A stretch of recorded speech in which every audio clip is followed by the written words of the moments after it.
All right, light sail, are we ready to go? Madam Town Clerk, are we ready to go? All right. We will reconvene the Parker Town Council for November 4th, 2024 at 7 o'clock p.m. All council members are present with the exception of Councilmember Hefta. And we are honored tonight to have the American Heritage Girls with us tonight.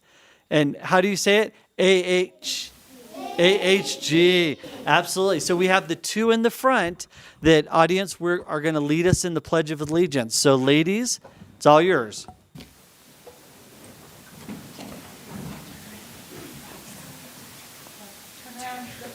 Yep.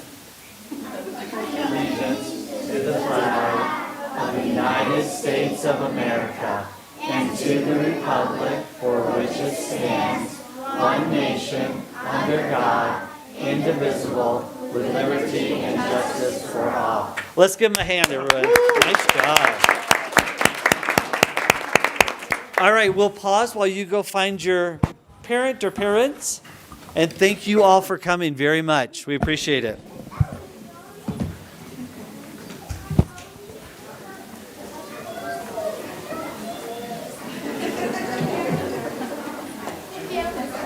Bye, guys. Thank you.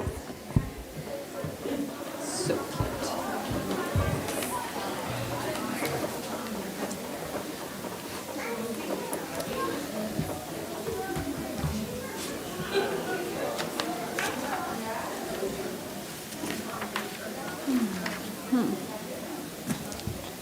I think that is the biggest crowd we've had for Pledge of Allegiance so far.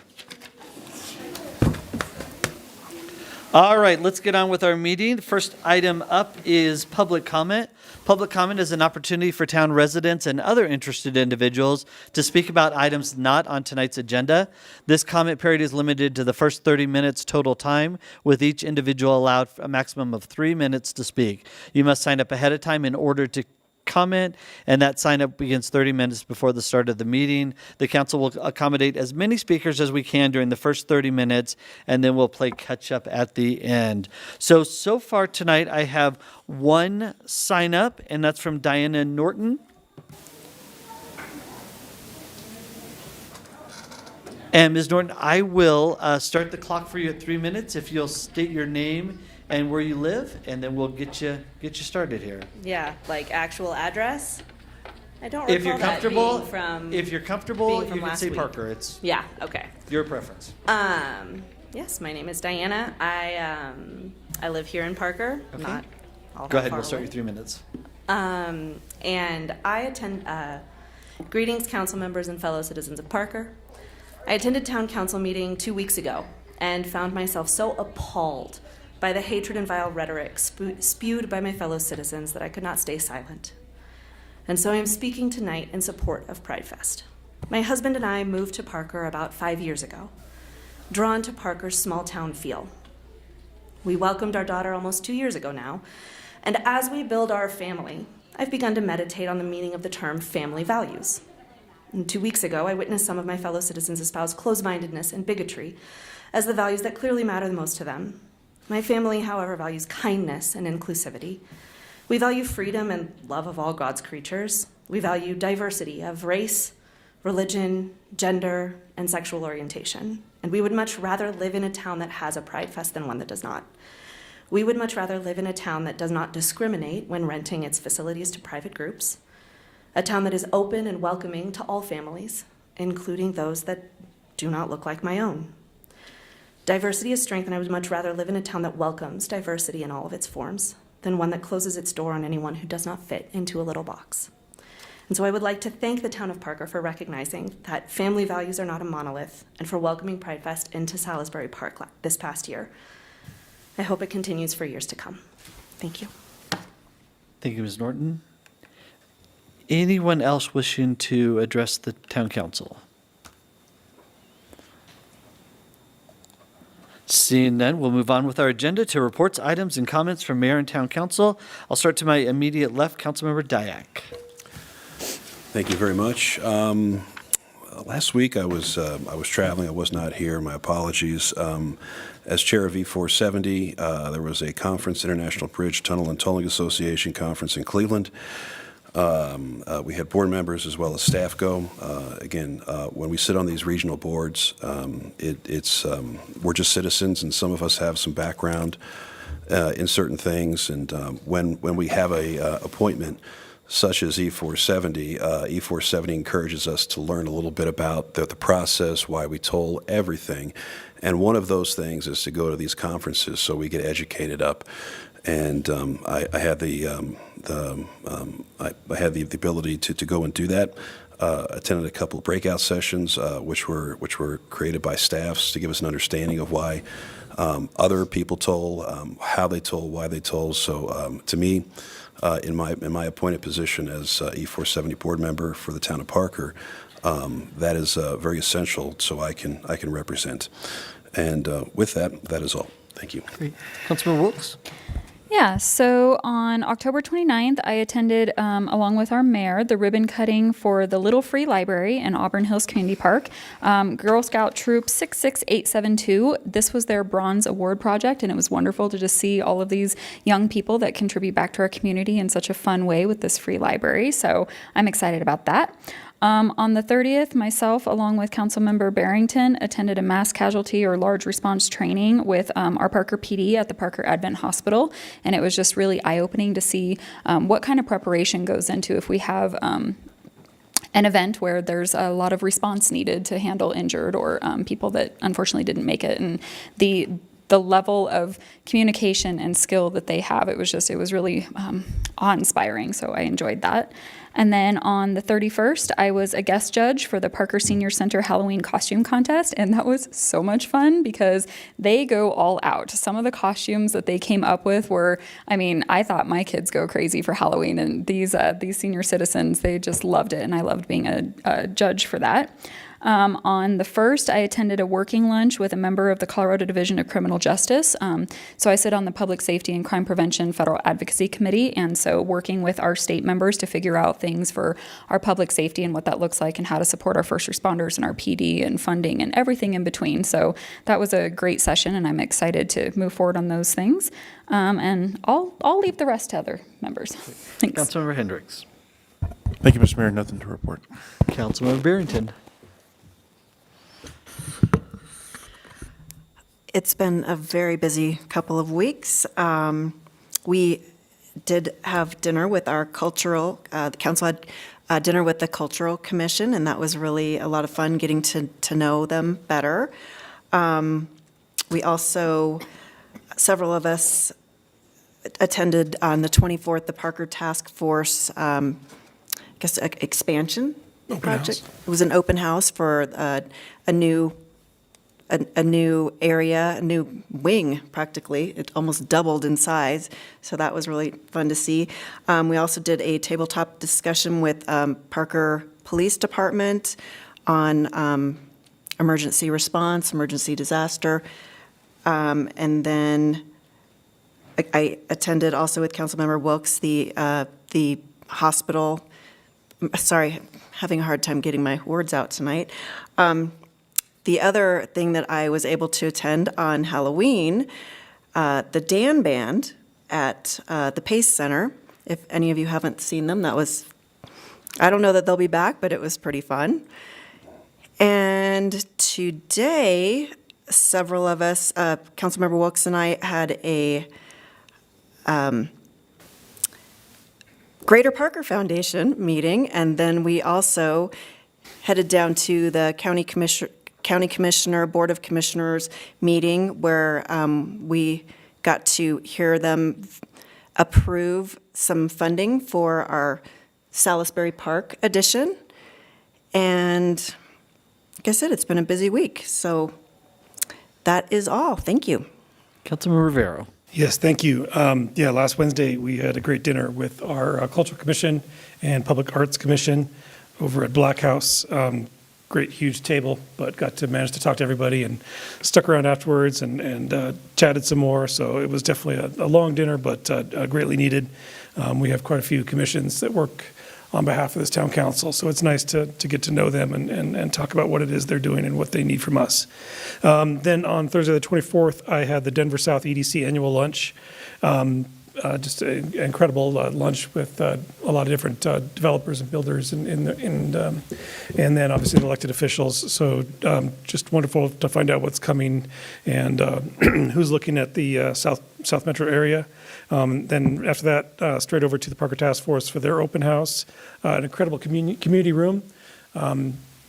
Open a lot of days of the week. They definitely are not open when they're offering their services, but Thursdays, for example, just a great, huge community room available for probably other not-for-profits and whatnot. And then that weekend, headed down to the Springs, where I'll proudly state that Legend High School Marching Band placed 11th in the state in 5A. It was a long weekend, but they made semis they made semis and just an incredible culmination to my career, unless my daughter decides to make a comeback as a marching band dad, but to be determined. And then, let's see, apologies, like has been said, it was a busy, busy 2 weeks. I will leave it at that, but thank you all. All right, and just from my standpoint, a week ago, we hosted the Ukrainian boys hockey team here. So a bunch of 14-year-olds from Kyiv, Ukraine were here, and they stood in town hall a bit.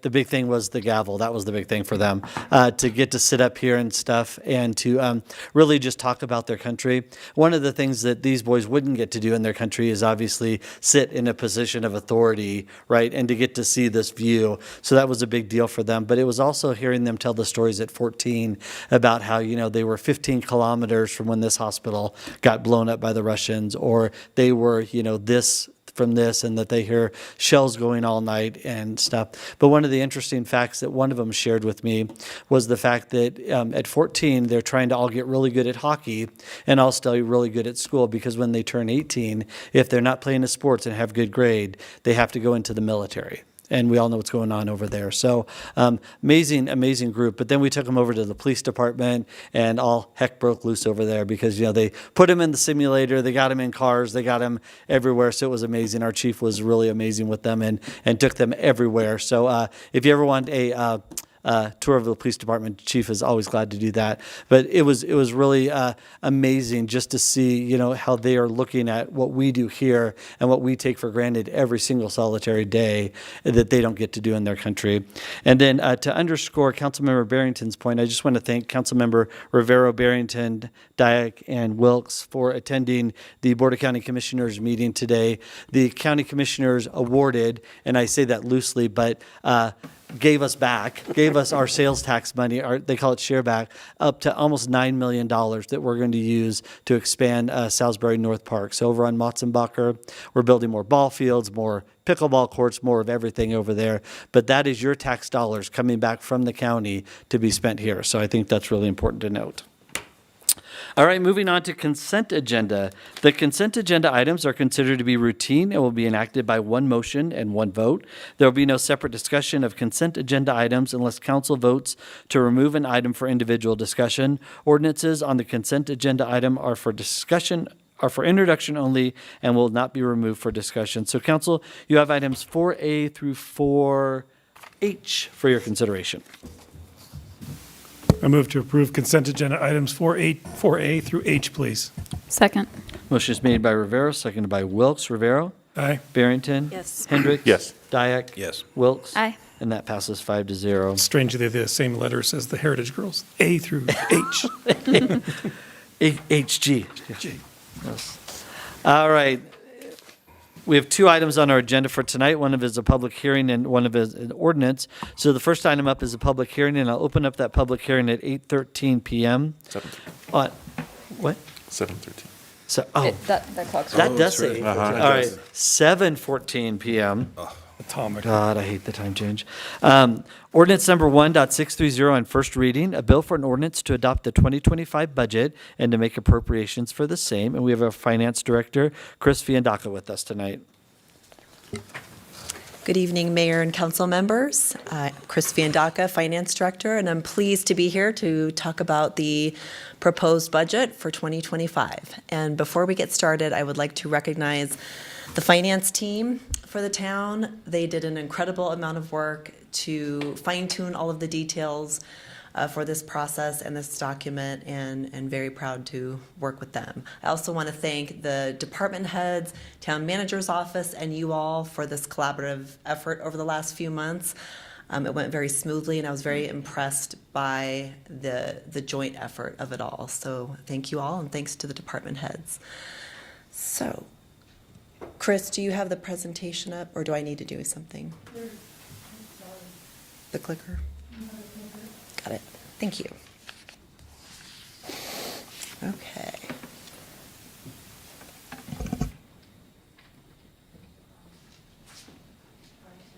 Okay. There we go.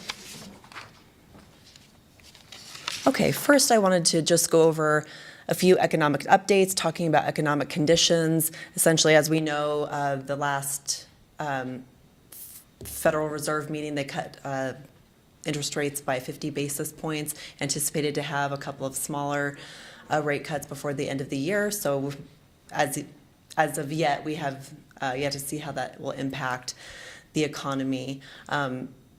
If you look at, most economists think that the economy will remain resilient. CPI is at 2.4% for the month of September. Consumer sentiment especially is remaining pretty strong. It's actually ticking up. So that is a good sign for economic conditions to come. There's obviously uncertainty with geopolitics and the election tomorrow. That could have an impact, and those policies of whichever president is elected, that could have a definite impact on the economy. So we'll see how that goes. But most economists think that we are going to remain resilient over the next year. For sales tax, which is the largest portion of the town's general fund budget, our year-to-date sales tax growth is at 3.7%, and we budgeted for 5%. So we are likely to not hit the budgeted growth, but it is still growth.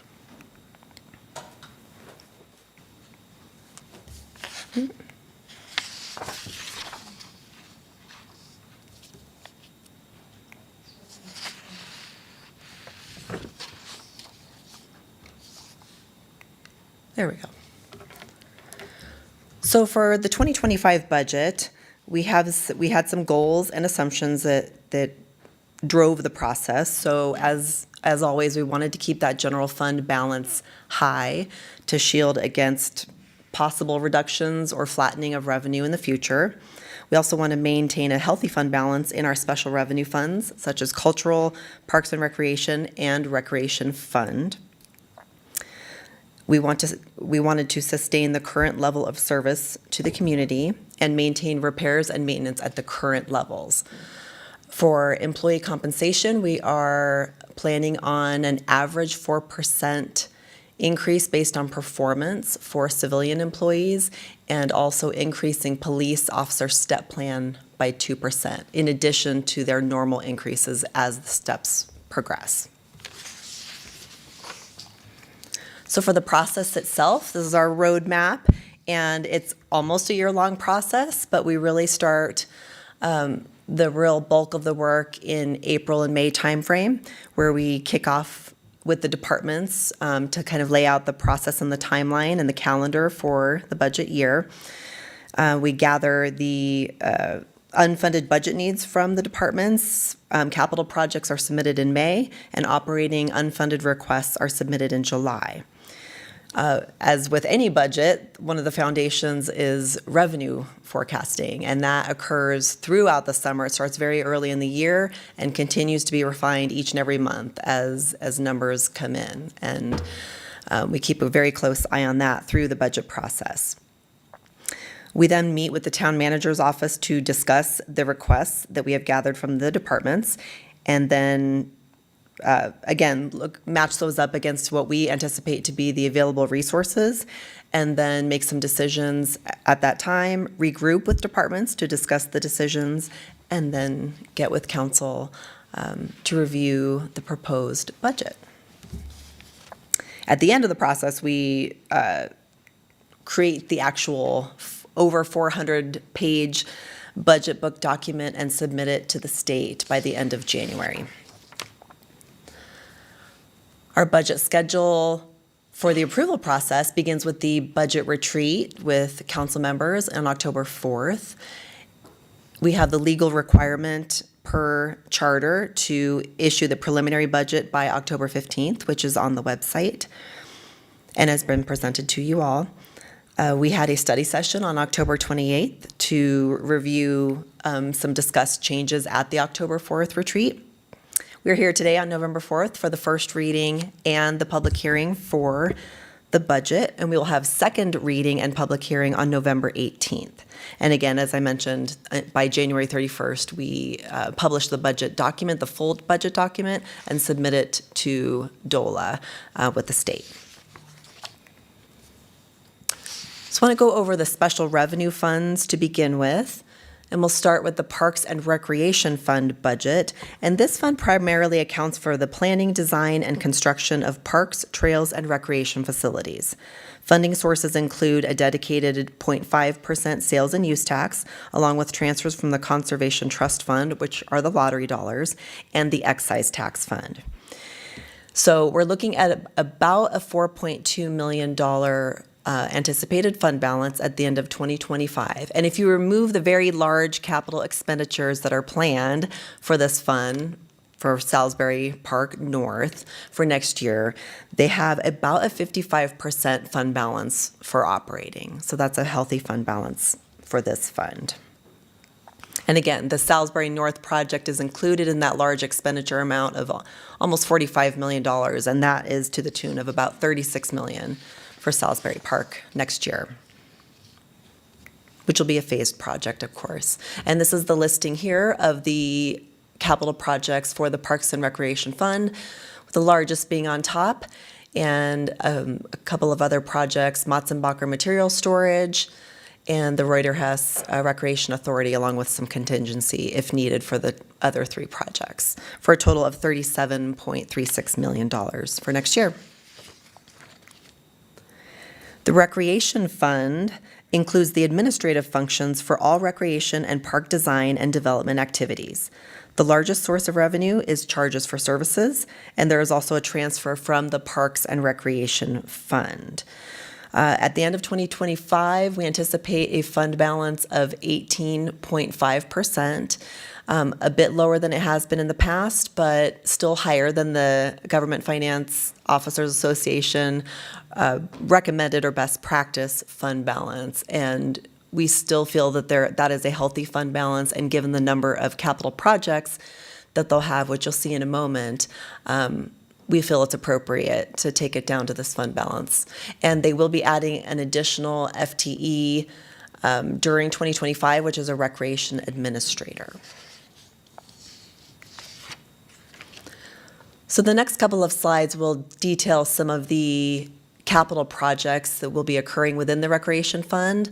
A lot of facility maintenance projects for the Recreation Center, Field House, aquatics, some equipment replacement, for fitness equipment, and actually doing a drowning detection system,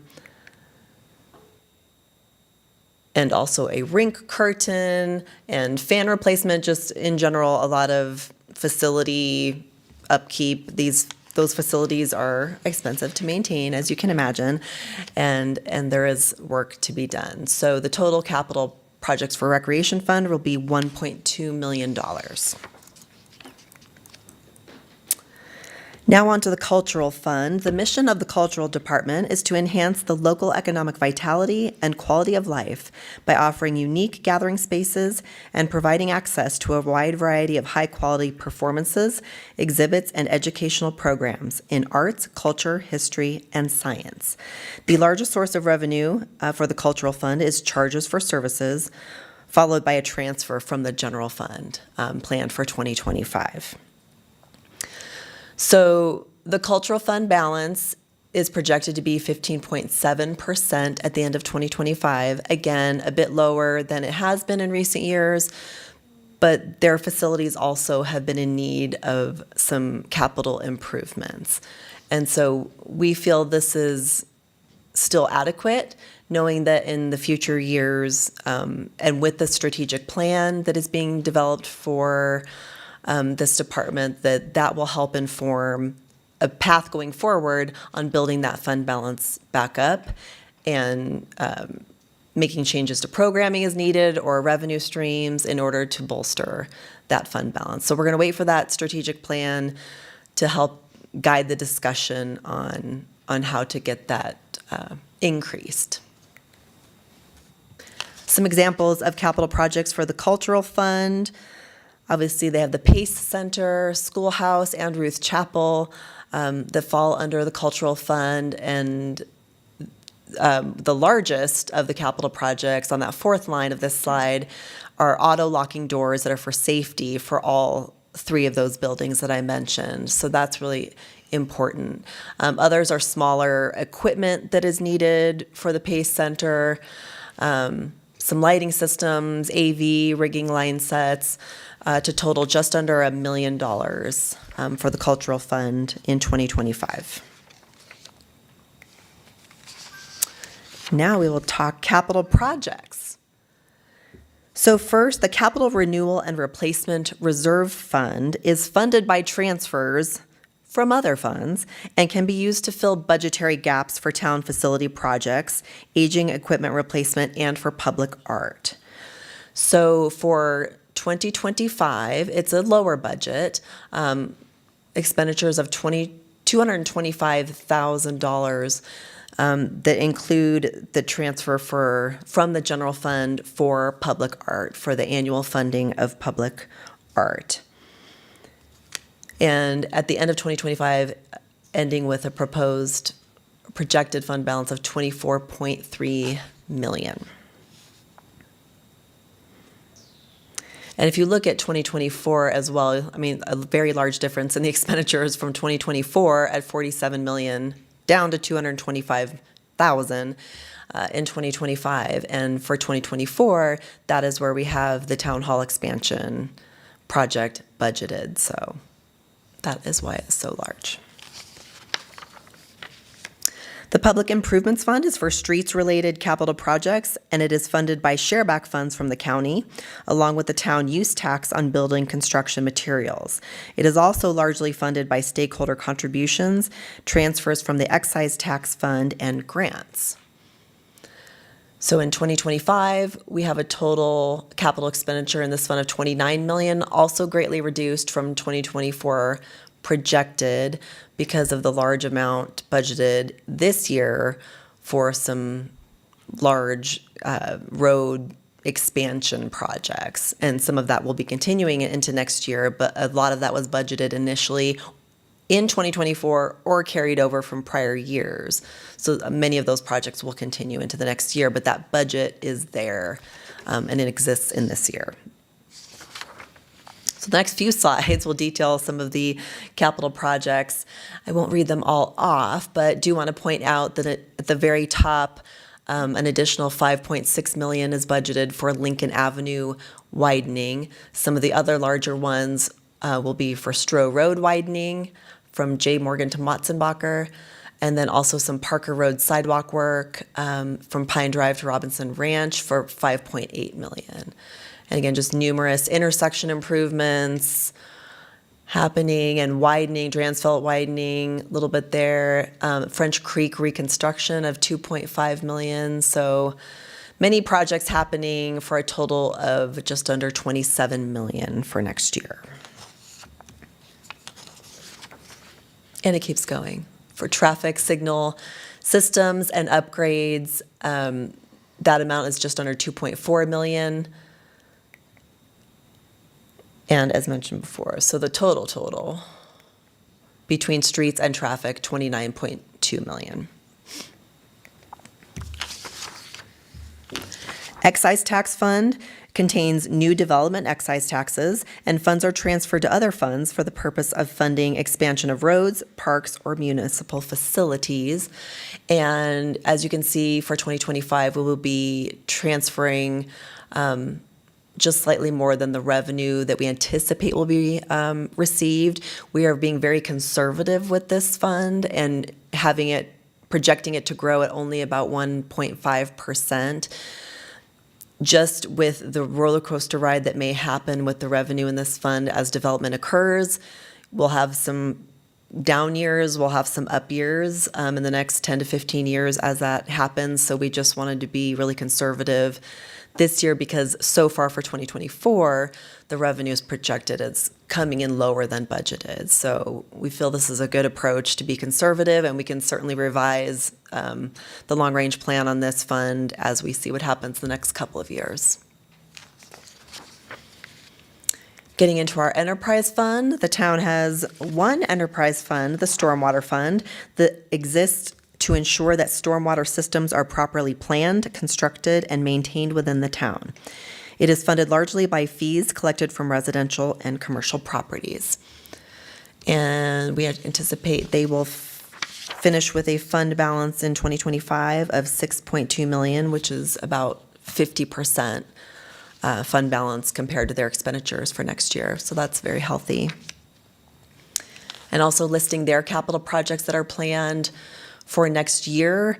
The Cottonwood Storm Pipe Lining Project of $1.8 million is funded by P3, as is the Cottonwood Stormwater Phase 2 project at the bottom of that list. The total planned capital projects for stormwater are just under $10 million for next year.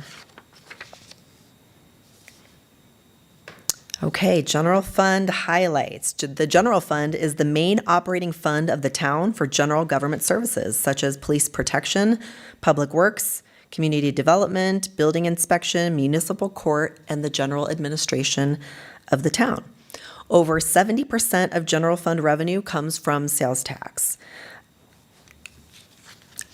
And this is a trend graph showing the growth that we have experienced in the general fund sales tax in recent years. Very big spike in 2021 that showed an 18.4% increase that year. Currently, we are at the 3.7% projection for 2024 as compared to the same time last year in 2023.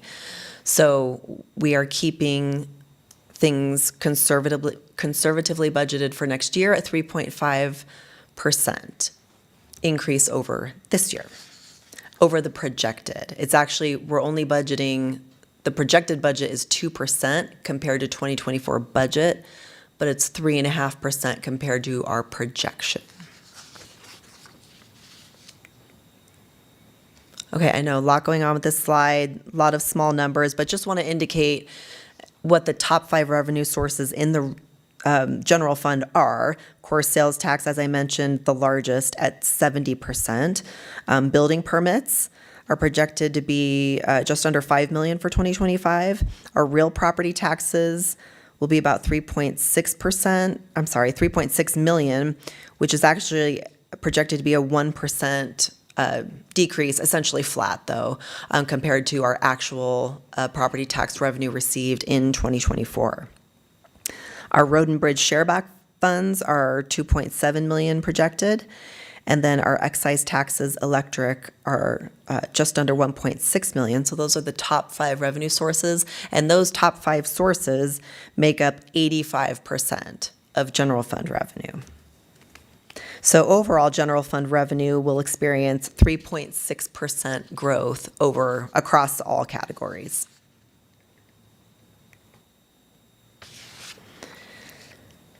These are the various categories of revenue, and taxes will include sales taxes and real property taxes. And so together, that increase will be 2.8%. There are various other categories that are increasing or decreasing in different amounts, but in total, the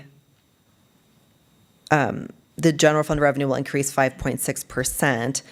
And I do want to point out that the miscellaneous category is showing as the only decrease, and the other financial sources are showing the largest percentage increase, but it's very small dollar amounts, so it doesn't have a very big impact on the budget.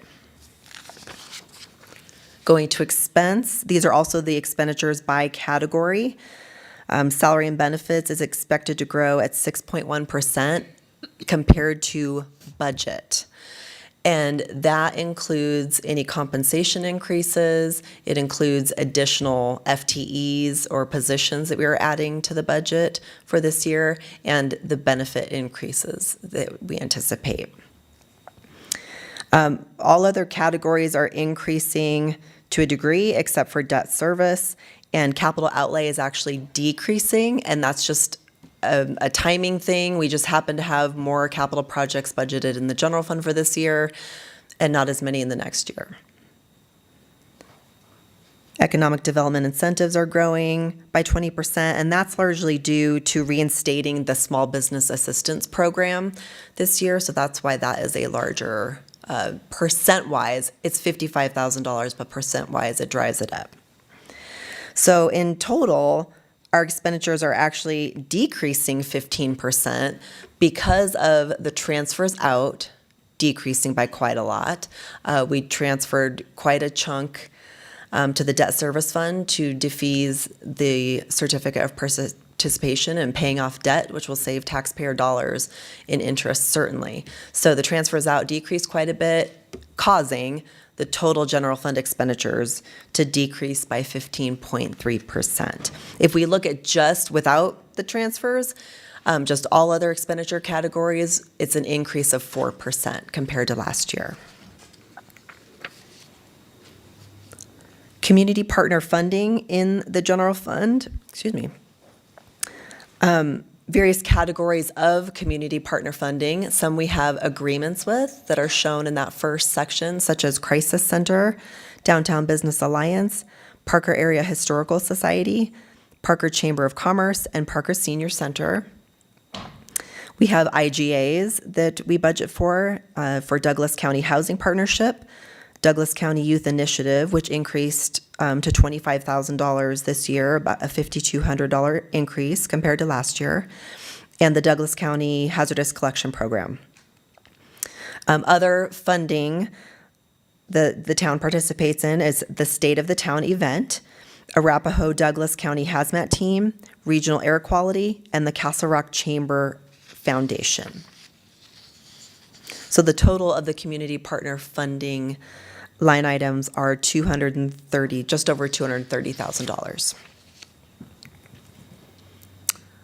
The general fund also pays for memberships in various organizations such as ICMA, National League of Cities, Metro Mayor's Caucus, CML or Colorado Municipal League, Arapahoe County Public Airport Authority, and the Denver Regional Council of Governments.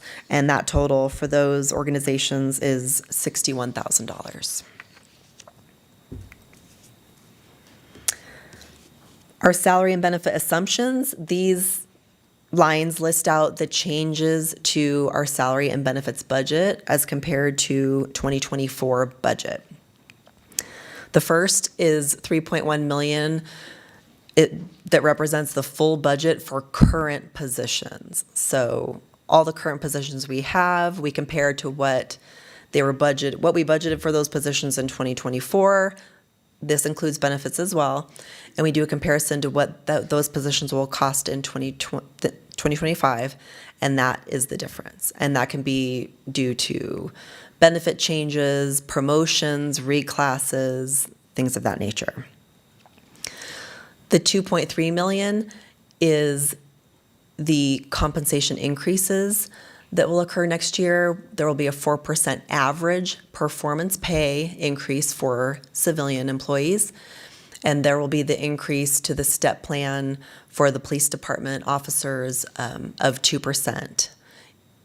And that $2.2 or $2.3 million figure includes the normal step increases for police ranks as well. Increased benefit costs will be just over $500,000.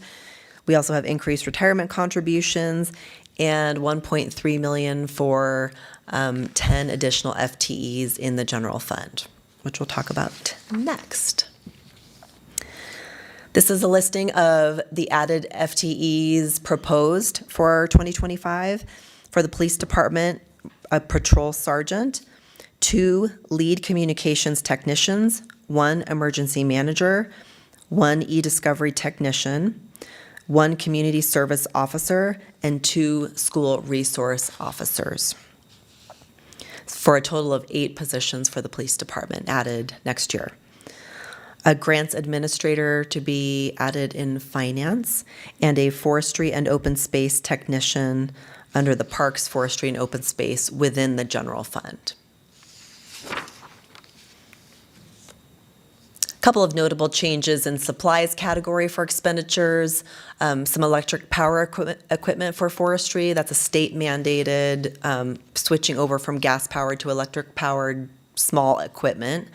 And then also some traffic signage and supplies increasing by $45,000.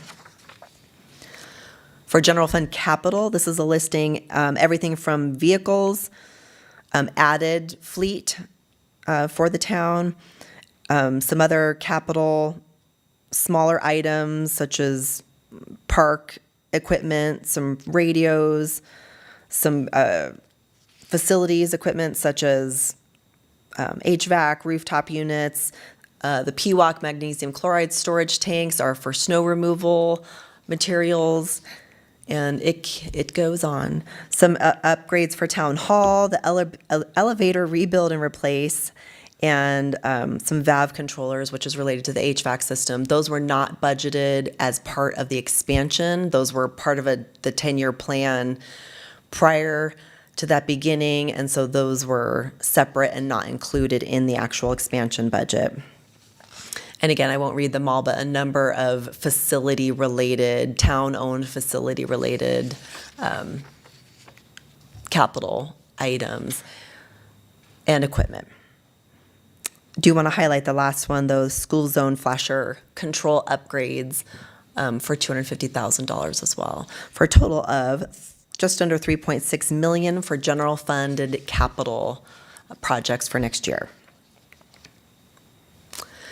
For our debt and financial obligations next year, as I mentioned, the 2014 COPs were paid off this year, saving a lot of interest expense in future years.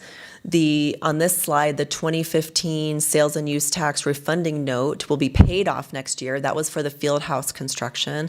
So that's great news. That'll free up $1.1 million annually going forward. And then the remaining debt obligation is the 2019 COP that was for police headquarters and Pace Center that was refinanced from a prior COP issue. And the remaining payments after 2025 will be $23 million, and that has a maturity date of 2035.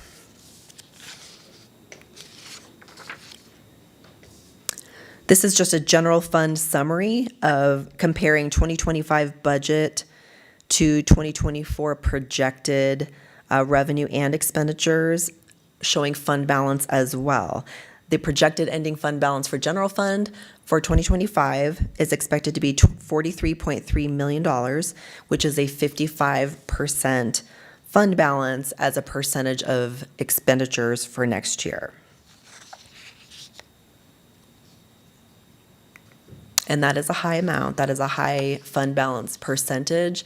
But I wanted to include this information as well, which shows what the projected fund balance will be going forward over the next 10 years. And this came from our long-range plan that was presented to you all in early August. So as we get into 2034, that fund balance comes down to about 23%. Again, many things can change between now and then, but because we are seeing expenses and costs of doing business increasing at a higher rate than the revenue is, that's the situation we find ourselves in 2034. We revise this long-range plan each and every year for the next 10 years out, and so this can certainly change. These are just projections, but just wanted to demonstrate that while we have a high fund balance now, it does not appear that that will stay and be the case over the next 10 years.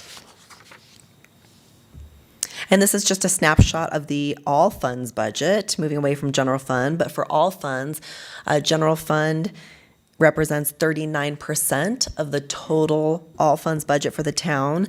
And that amount for all funds is just under $195 million for 2025.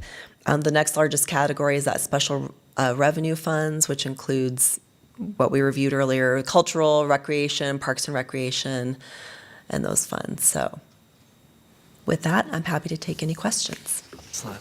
All right, just for the audience's awareness, if the council doesn't have a lot of questions, I think we've seen this now 4 times at the retreat in October. We've seen study sessions, so this is our 3rd or 4th time seeing this. So, Councilmember Wilkes, I'll lend it to you to kick off.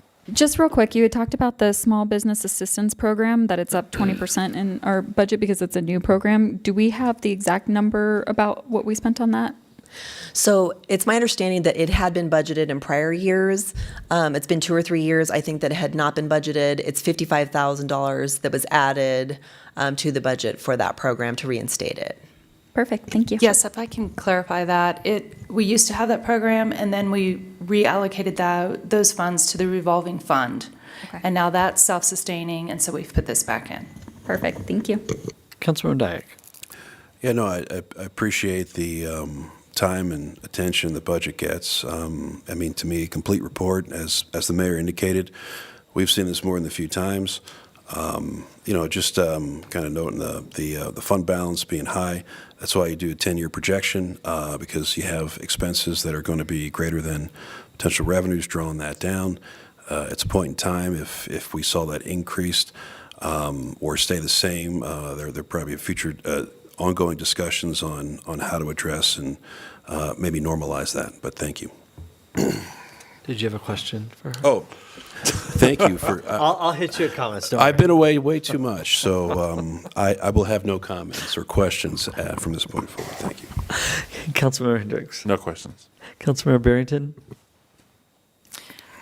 I guess this might be just kind of a rhetorical question, but given the slowing growth in the sales tax collections and the budget's 3.5% revenue increase projection, would you just say that that's just being cautiously optimistic? Yes, I think it's realistic. I think it's still showing growth, and that's a good thing. I think we do have to be mindful of the uncertainties over the next few months. So I think it is a conservative projection, but I think it's realistic also. And we hope that the revenue is higher, but I think we hope it's pretty on the mark. Thank you. Councilman Rivera. Thank you. Just a few clarity questions, if I could. You touched on it a little bit, but can you go a little bit more depth about where the excise, as far as excise taxes revenues come from, as far as growth goes, please? Sure. The town receives excise taxes from new development, and the funds that are received are restricted for capital projects related to growth and expansion. So as new development flattens, slows, eventually dries up, then that source of revenue will follow. So that is where the funds come Perfect, from. thank you. And then also on stormwater and roads, as far as the expenditures go, they're big numbers and they get big all of a sudden. But those rely heavily on contributions. Can you talk a little bit about that, please? Yes, both streets capital projects and stormwater projects, as you mentioned, very expensive, and they are partially funded by contributions from stakeholders, so developers largely. We do receive, from Douglas County, from developers, some intergovernmental, some grants. All of that goes into helping to pay for the streets capital projects and stormwater. Thank you. And is it safe to say, obviously I heard some gasps when you showed the sales tax growth and they see that number, climb up to 18.4 and then back down to 11. Is it safe to say that those 3 years are strictly during COVID, when we had incredible expenditures inside of our, people spending money inside of our own community, doing home improvements, buying way too much toilet paper? Is that a safe assumption? That is a safe assumption, yes. During those years of 2021 through even 2023, many communities saw double-digit increases in sales tax as all of those things happened, and that is no longer the case, and back to a somewhat normal spending pattern with some growth. I mean, inflation does have an impact on increased sales tax revenue. That's just natural. Also, growth within the community will drive those increases in sales tax. But as you can see, at 3.7% projected growth for this year, it is definitely getting back to a more normal level of spending and a normal level of growth.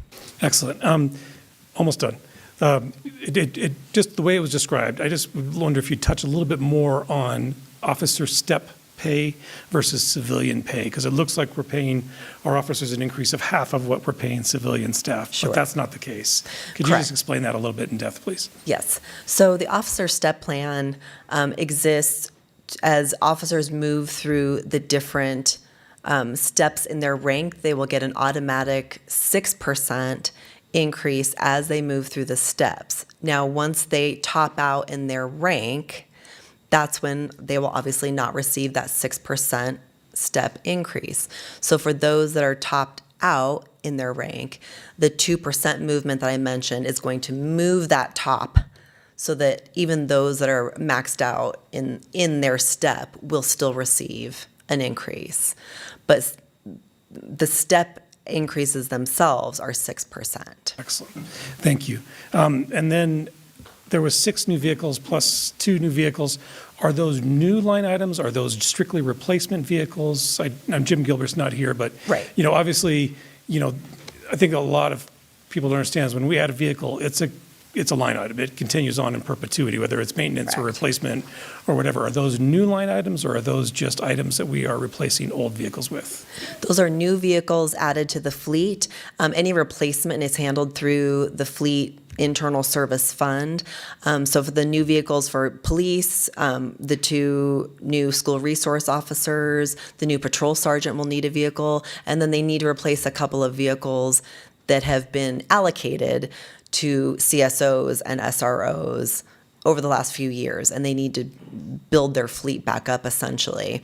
And the others are related to new positions largely. And so those are definitely additions to the fleet. And then the maintenance and replacement of those vehicles will then be handled by the fleet internal service fund. Perfect. And then you touched on it a little bit. Where can I, as Joe Citizen, over the next 2 weeks, go to find this information? If I have questions, I can come into this room in 2 weeks and ask those questions. Yes, you can find the budget on the Town of Parker website. We can provide copies, at the front desk. We have the preliminary budget is available. The huge big book is not quite done yet. That's the one we get done by the end of January.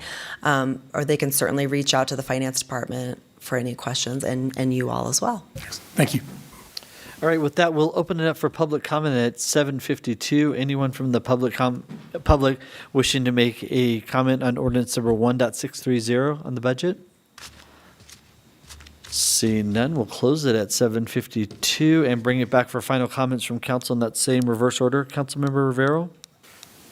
No, as it's been stated, we dig into this, and starting in October, if not a little bit before, staff starts this in January? I'm just kidding. Yeah. So it's very thorough, and I do appreciate it.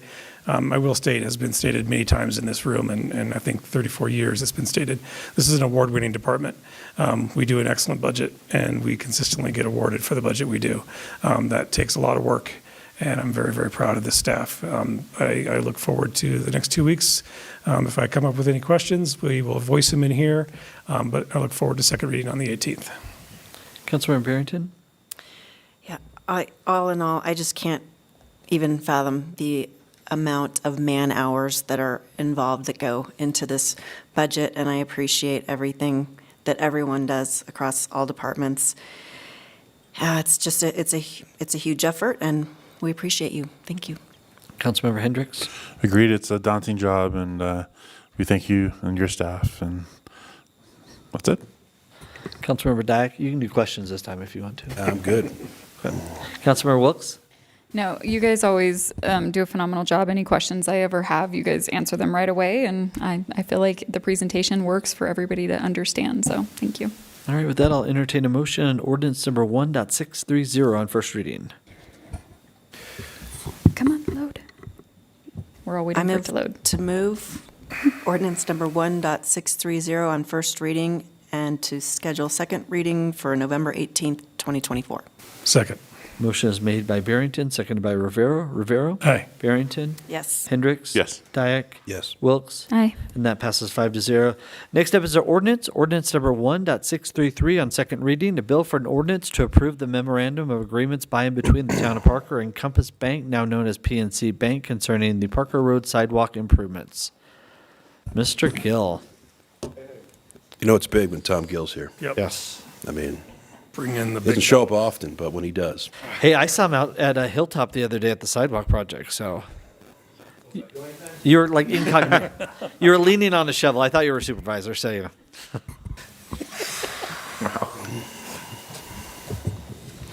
know. Okay, can you hear me okay? Yes, sir. Okay, so good evening, Mayor and Council. The ordinance before you tonight is a continuation of the Parker Road East Side Sidewalk Project acquisitions. Thankfully, this is the last of 7. What?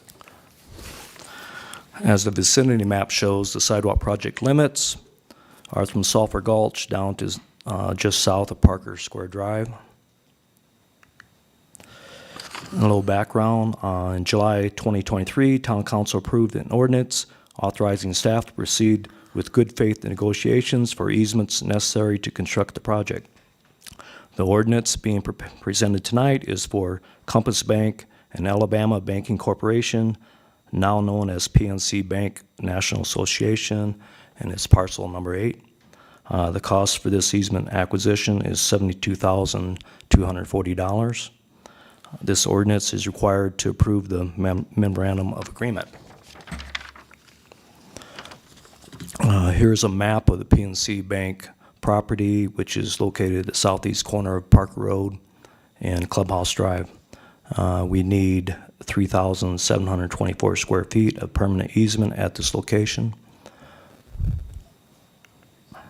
And in conclusion, staff recommends Town Council approve the ordinance 1.633 on second reading. Any questions? Thank you, sir. We'll start with questions with Councilmember Rivera. Thank you, Tom. I'm showing the overhead lovely Google shot, or GIS shot, I'm sure. There looks like there's a sidewalk, but talk to me about what we're doing as far as a trail and a ramp and what everything else is going in there.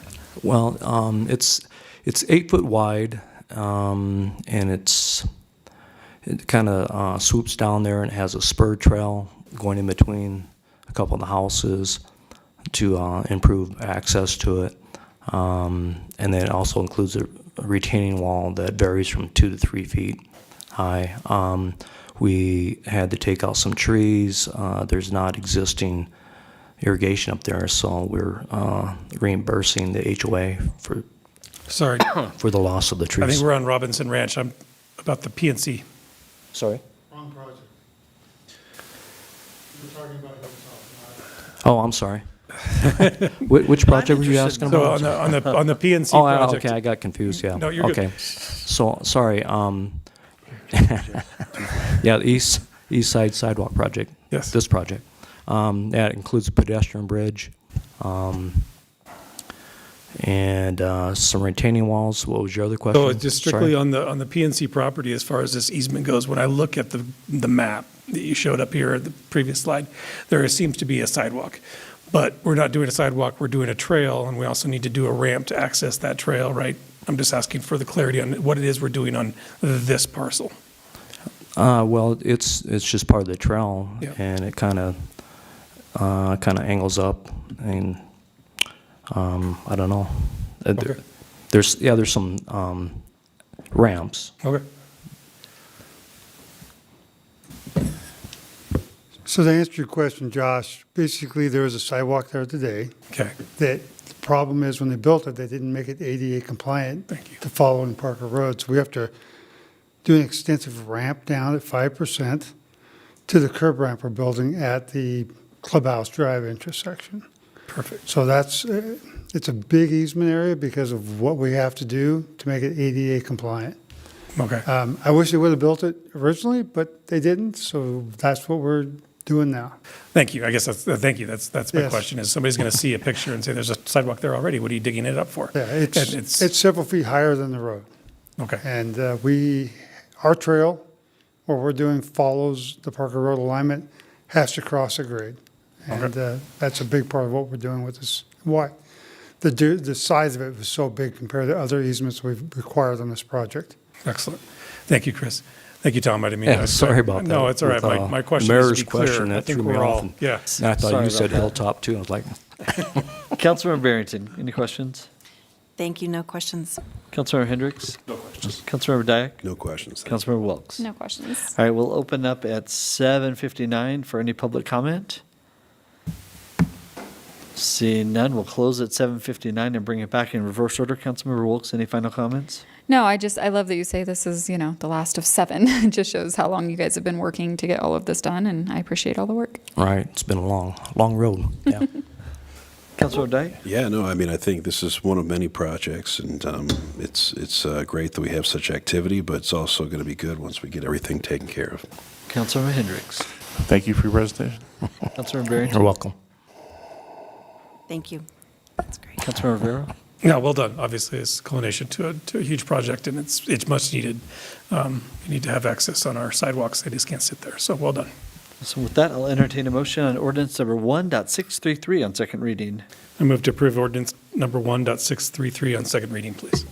Second. Motion is made by Rivera, second by Hendricks. Rivera? Aye. Barrington? Yes. Hendricks? Yes. Dyak? Yes. Wilks? Aye. And that passes 5-0. With no other business before the Parker Town Council, we're adjourned at 8 o'clock.